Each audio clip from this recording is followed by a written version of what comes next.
ఈరోజు కవిత తెలంగాణ జాగృతి మీటింగ్లో మాట్లాడినటువంటి మాటలు చూస్తూ ఉంటే చాలా అసహనంతో బాధతోని మాట్లాడుతున్నారేమో అనిపిస్తూ ఉన్నది.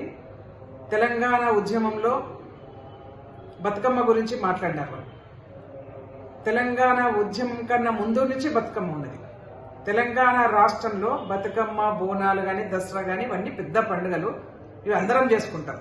కవిత రాకముందు నుంచి ఉన్నాయి, కవిత లేకపోయినా ఆ పండుగలు కొనసాగుతాయి. బాధాకరమైన విషయం ఏంటంటే ఆమెకు ఇవాళ బతుకమ్మతోనే బతుకుదేరు ఉన్నది. ఎక్కడ బతుకమ్మ ఆమెకు దూరం అయిపోతుందో అని చెప్పేసి బాధపడుతూ మాట్లాడుతున్నట్టు అనిపిస్తా ఉంది. ఆ బాధ అవసరం లేదు కవితమ్మ నీకు. బతుకమ్మ పండుగ అనేది నువ్వు లేకపోయినా, నేను లేకపోయినా భవిష్యత్ తరాలు బతుకమ్మని చేసుకున్నారు. గతంలో బతుకమ్మని చేసుకున్నారు, భవిష్యత్ తరాలు కూడా బతుకమ్మ పండుగను చేసుకుంటారు. నువ్వేం బాధపడాల్సిన అవసరం లేదు. ఇక తెలంగాణ తల్లి గురించి మాట్లాడినావు. తెలంగాణ రాష్ట్రంలో ఒక శ్రామిక మహిళ, తెలంగాణ రాష్ట్ర సగటు శ్రామిక మహిళ రూపంలో తెలంగాణ తల్లి విగ్రహం ఉన్నది. దానికి గెజెట్ తీసుకురావడానికి కారణం కూడా మీకు మనందరికి కూడా తెలుసు. గతంలో నువ్వు మాట్లాడినావు, గాంధీ విగ్రహం లేదా, అంబేద్కర్ విగ్రహం లేదా, నేతాజీ విగ్రహం లేదా, లేకపోతే ఇంకెవరి విగ్రహం లేదా అని చెప్తా. ఆ విగ్రహాలుగా అట్లనే ఉన్నాయి. వాళ్ళు ఏ విధంగా ఉన్నారో ఆ విధంగానే ఉన్నాయి. కానీ తెలంగాణ రాష్ట్రంలో మా అందరి దౌర్భాగ్యం ఏంటంటే సగటు ఒక శ్రామిక మహిళా రూపంలో ఉన్నటువంటి తెలంగాణ తల్లి విగ్రహాన్ని మార్చి కవిత రూపంలో పెట్టినటువంటి ఘనత మీ పార్టీకే దక్కింది.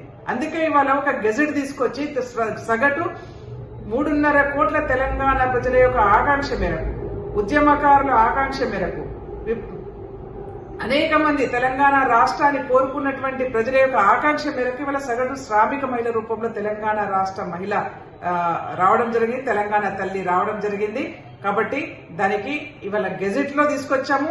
నువ్వు మాట్లాడుతా ఉన్నావు, మారుస్తాం తెలంగాణ తల్లిని, మారుస్తాం తెలంగాణ తల్లిని, మారుస్తాం అనేది అంత ఈజీ కాదు తల్లి. తెలంగాణ తల్లిని మార్చడం, మీరు తెలంగాణ తల్లిని మార్చినంత ఈజీగా ఇవాళ తెలంగాణ తల్లిని మార్చలేరు. తస్మాత్ జాగ్రత్త అని చెప్పి తెలియజేసుకుంటూ, నువ్వు ఇవాళ ఢిల్లీ పోయినావు. ఢిల్లీలో లిక్కర్ వ్యాపారం కోసం సగటు తెలంగాణ మహిళల యొక్క ఆత్మ గౌరవాన్ని దెబ్బతీసినటువంటి ఘనత నీది.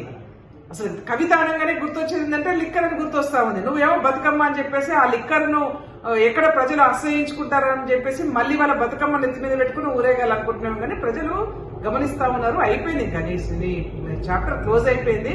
నువ్వు లిక్కర్ వ్యాపారం చేసుకున్నావు, జైలుకు పోయి వచ్చినావు. తెలంగాణ రాష్ట్రంలో మహిళల యొక్క గౌరవాన్ని దెబ్బతీసినటువంటి ఘనత నీది. మళ్ళీ ఆ గౌరవాన్ని కాపాడుకోవడం కోసం వాళ్ళ బతుకమ్మను ఎత్తుకోవాలనుకుంటున్నావేమో. కానీ వాళ్ళ కాంగ్రెస్ పార్టీ మొదటి నుంచి కూడా, నాడు ఇందిరాగాంధీ నుంచి మొదలు పెడితే ఈ రోజు ప్రియాంక గాంధీ వరకు బతుకమ్మను గౌరవిస్తా ఉన్నాం. బతుకమ్మ పండుగ చేసుకోవాలని చెప్తా ఉన్నాం. బతుకమ్మకు శుభాకాంక్షలు తెలియజేస్తా ఉన్నాం. తెలంగాణ రాష్ట్రంలో ప్రతి పండుగకు శుభాకాంక్షలు తెలియజేస్తారు. మీలాగా అవకాశాల కోసం, అవసరాల కోసం బతుకమ్మ నెత్తి మీద పెట్టుకునే చరిత్ర కాంగ్రెస్ పార్టీకి లేదు. అసలైన తొలి వెలుగు. ఫాలో వాట్సాప్ @తొలి వెలుగు official.